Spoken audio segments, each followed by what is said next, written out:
G'day everyone, welcome back to Steve's Place Down Under. Today we're going to attempt to start this G89 Volvo. It's a 1973 model, TD120 engine, and which is rated at 320 horsepower. It usually starts straight up. Even when I picked it up 20 years ago, it had sat for 10 years or something and it fired straight up. So I think it'll do the same now. We're just going to bleed it at the fuel pump, and the injector lines are still full. It'll crank straight up. So we'll check it over first. The radiator, the header tank's long gone, it rusted out. As you can see, the whole truck's heavily rusted. I bought it for some parts. I got some diffs out of it. It's got 38,000 pound Rockwells in it, which I got for the white, my white 4000. Had a 15-speed overdrive in it, which I put in my blue Kenworth, and then I put all the old bits. So there's a direct gearbox back in it, and the old worn out diffs are back in it, so it all still drives and moves. So the header tank's gone. I've just got a pipe level with the dash there going into the bottom pickup there, so I'll just top that up. From memory it leaked last time, so we'll just see. We'll get enough in it to run it anyway. We won't be driving it today. We'll see if there's any interest in wanting to do that after we see if it starts.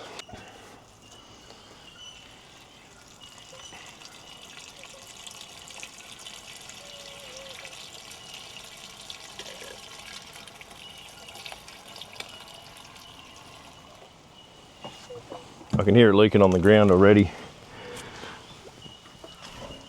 So if we do a willet drive, we're going to have to fix that leak first, but there's enough in there for the water pump. We'll run it for a little bit and then shut it back off. Check the oil in her. Yeah, right on full.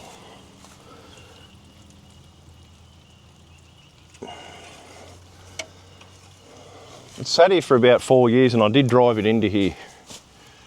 And then you can see all the semi-trailers parked in front of it. It's not something we use, so I blocked it in, but with a bit of effort it could come back out. The only problem is with it, they've got a hydraulic clutch. And as you know, most of you would know, hydraulic brake fluid sucks in moisture, so even in the shop, in the bottle, it does it. So with no windscreen and a little tin reservoir on top of the master cylinder, it's bound to be, I don't even know if the clutch is seized, but it's bound to be empty at least. It probably rusted through even. But okay, we'll put some batteries in it, check the fuel. I'll just quickly prime it under the cab and then we'll give her a go. It should start, it always did.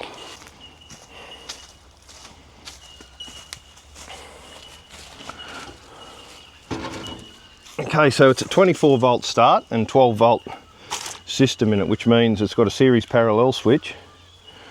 But I've got it hooked up so it's going straight to the starter, which means nothing in the cab's going to work, because that's all been bypassed just to start it. So this is earth.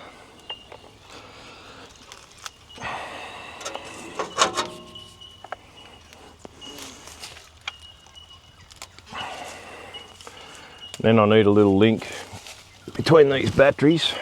So the company I bought this truck off had a quarry just up behind my house, and they're the same mob that own my blue Kenworth, for those of you who regularly watch. Company my father used to work for. I even probably would have went in this as a kid. It wasn't his main truck, but he certainly did drive it. You can see the exhaust pipe here is where all the action's going to happen. It sounds absolutely beautiful, this thing. It runs so nice. Well, it did 4 years ago, but it did have a stack on it, which I pinched the muffler off for something else, so as you can just see it's hanging there. But even though it is facing up, it can't fill with water because it's got a bit of a hole under there, so it just runs straight out.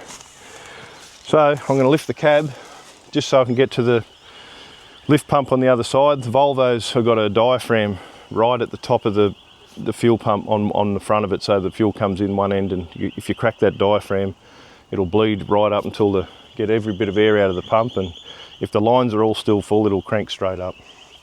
But to do that, I've got to lift the cab about a foot.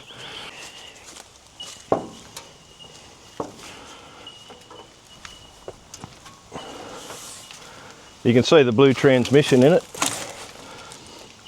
which is a 15-speed direct. That was in my Kenworth. And rather than get a set of gaskets and press it all apart and overdrive the other one, I just swapped them. The only thing you have to do, European trucks have got a different clutch. I replaced the input shaft, so we'll just swap them and the bell housing, and it fits straight in. The slave cylinder is off an Isuzu. It's the original Volvo one, as I said, they just rust out when they're full of brake fluid. It's air over hydraulic. That rusted out and we couldn't get a kit for it, so we just got an Isuzu one. I made a bracket for it to fit. You can see the diff heads there, they're covered in undercoat. My wife can pan around there and show you those. That was when I was doing up my white 4000. They're not too bad. They had a leak, so I pulled them out and noticed there was hard facing off the tooth. But when I done my white up, we drove it from Sydney to Alice Springs return, so all the way down through South Australia and straight up the middle. I towed a Pantech with it with all our beds in it. That was in 2010. And my blue Kenworth, we took that there as well, along with a heap of other trucks out to the Alice Springs Hall of Fame. For those of you who live in Australia, you know how far that is. I pulled the engine out of an old water cart, an auto car I had in here. It was unproven. I put it in, I painted it, changed those diffs and drove it straight to Alice Springs basically. So that's another story, but these diffs probably would have worked just local, just moving tractors to shows and that like we do with it. So I'm going to lift the cab. It has got torsion bars at the front which assist in lifting it, but it's still heavy.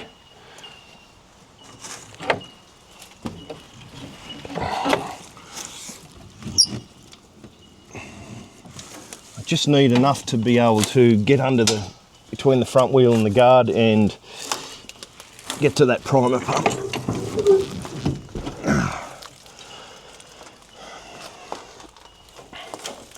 You can see the TD 120 in there. I don't know much about the engine, but it runs beautiful. I know it was rebuilt by one of the mechanics at the quarrying company many years ago, but then she just rusted out around itself. It was a water cart in the end, and that's where the tank come from that I had on that LNT 9000 that I've got. It was actually on this to start with. So not only did I get a transmission and a set of good diffs, I got a water tank as well. Plus I've still got the truck, which we used to drive around when we were younger. It had done a lot of miles around the paddock, just learning to drive trucks and playing around. Take the camera off my wife here for a minute, I'll show you what I mean. This is for you too, Jimmy, if you're watching. So that diaphragm there, you'll need a ground down spanner basically to undo it, because it's pretty narrow, the flange nut on the back of it, but I leave it hand tight and then you can see the lift pump just behind it. So I'll crack that now. You can see how close it is to the plungers there. So once that's all the air's out of that, if those lines are full, it has no choice but to go. As long as the rack's not jammed, which you can feel it through the linkage if it's pulling the rack or not. So I'll do that now and then we'll give her a go. It was hand tight last time I did it. Yep, it still is. You just loosen that and then you prime it. I can feel it at the lift pump already, so she hasn't run back. I did actually check the fuel off camera. It hasn't got a heap in it, but it's enough to give you an example of how she's going to go. I can't hear any air there.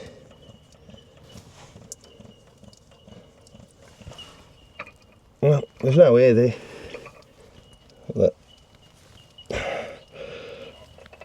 Okay, so it never ever did really run back, but I always tried to, if I ever run it out or anything, that's how I bled it. But if it's there now, it should go straight away.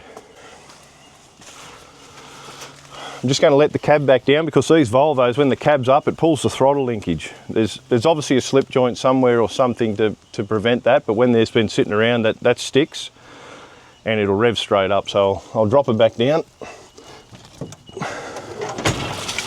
The G88 over there done the same thing. For those of you who remember me starting that, it didn't go to full throttle. It was still governed, but it did lift up probably to at least 1800. So we'll drop it down so it does idle. Just show you the look inside of it too.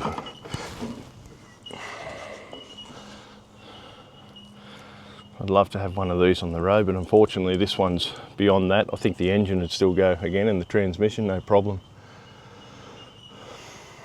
This had a sister truck which had a tipper body on it with a dog trailer.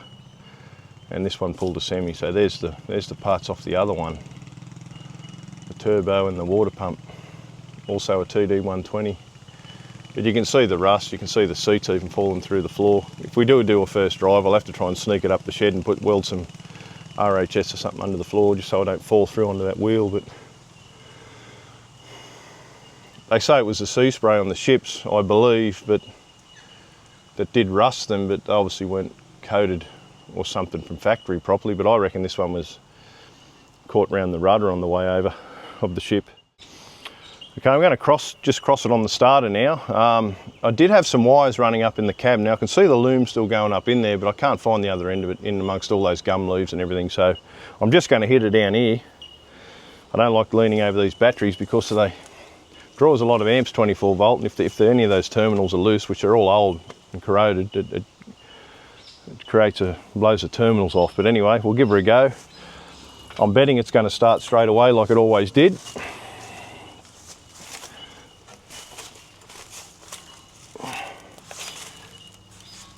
Probably see it from here. Okay, she goes. The pipe's blowing straight at me, but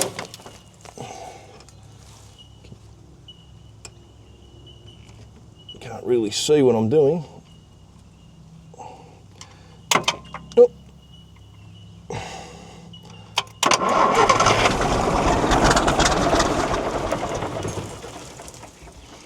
Well, there you go. 4 years sitting there.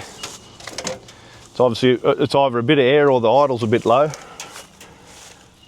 I can't really reach the throttle. Oh, I probably can if I reach in there a bit. Okay, attempt 2.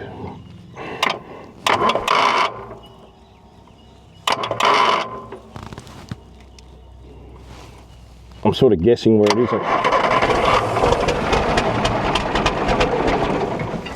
Okay, she's got a bit of air in her.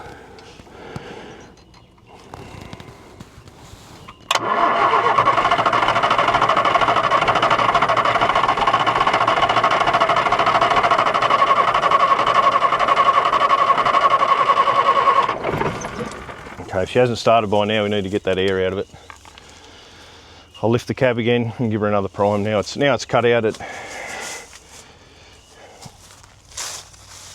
There's the old link lead off it, look.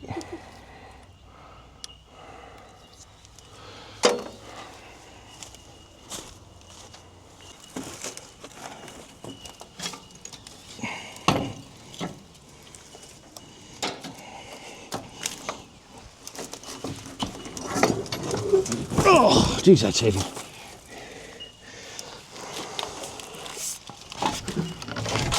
Just give her another bleed.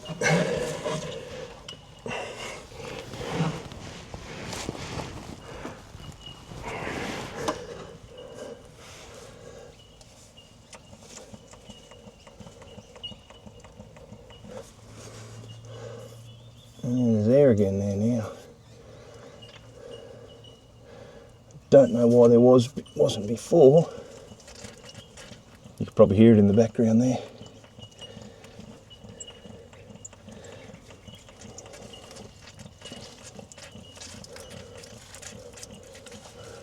I suppose 4 years is a fairly long time, a rough give or take, but fairly long time for it to get air in the system. Okay, prime is hard. Straight fuel coming out of there again. We'll give her another shot. Just take this block out here. Go on.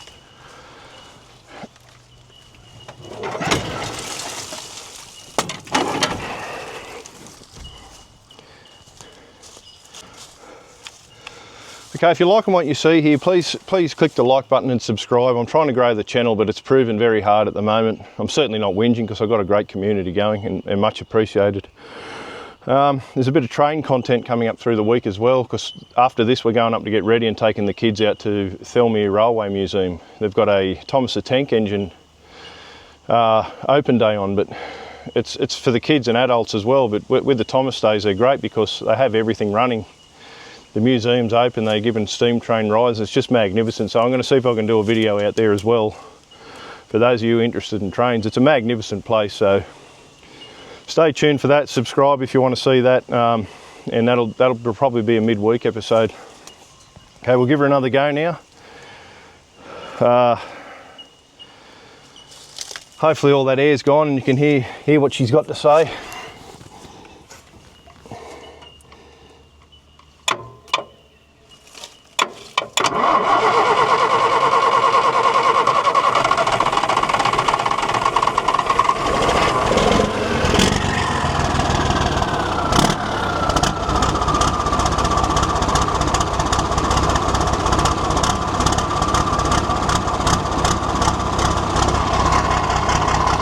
She's got a bit of a misfire there at the moment, but that's probably just a bit of air in the lines. That'll come out. Just the most magnificent sounding vehicle.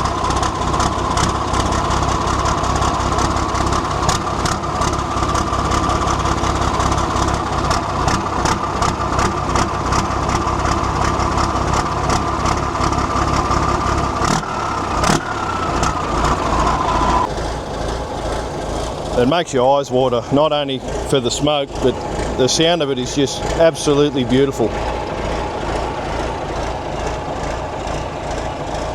I have an old Slimline 88 up in the shed. Slimline meaning without the, we call it, or day cab, whatever you call them where you are, but just without that sleeper on it. It's a 88 with a TD 100 in it, but they sound exactly the same. I'd love to get it on the road. But it's got no rust in it, but it's stripped apart, fairly bare. Got a Road Ranger also.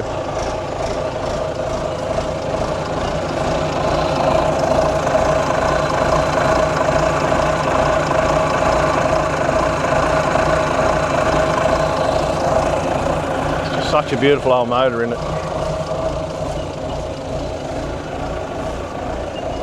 I'll throw a few revs at her when she warms up.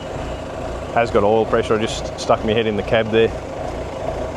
That's mechanical. That actually works still. Building up air. You can hear it. A couple of people said to me when I've done vlogs, I haven't included this one yet. It's been in the background of videos, but I've done in that lineup over there. You can see just above that tractor the roof of a G88.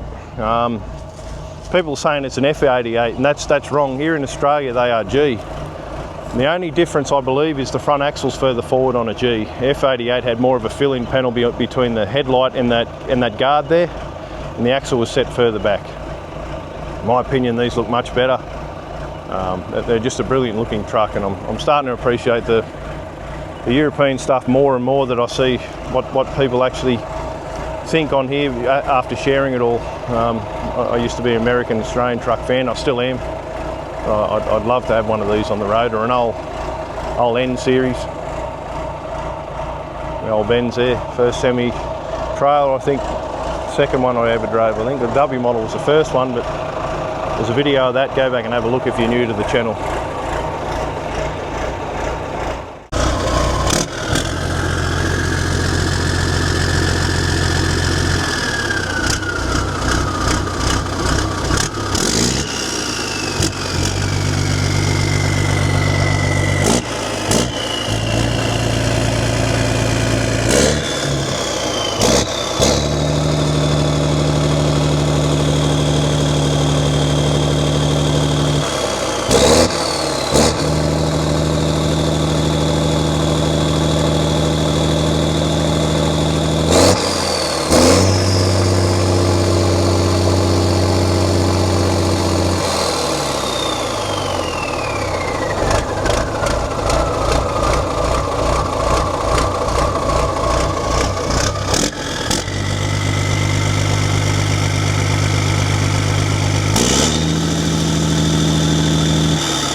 She's making some big truck noises back here too.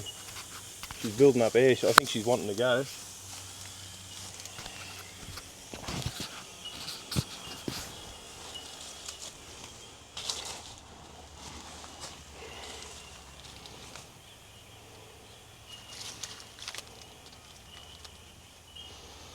Right, everyone, I hope you liked that. I think it's the most magnificent sounding truck. It's just beautiful. All the Detroits and everything I own, you get sort of, I've got about 10 Detroits here and a UD5 Nissan diesel, but this just sounds so much throatier and it's just beautiful. I don't think they went as good as they sounded, but it's just magnificent.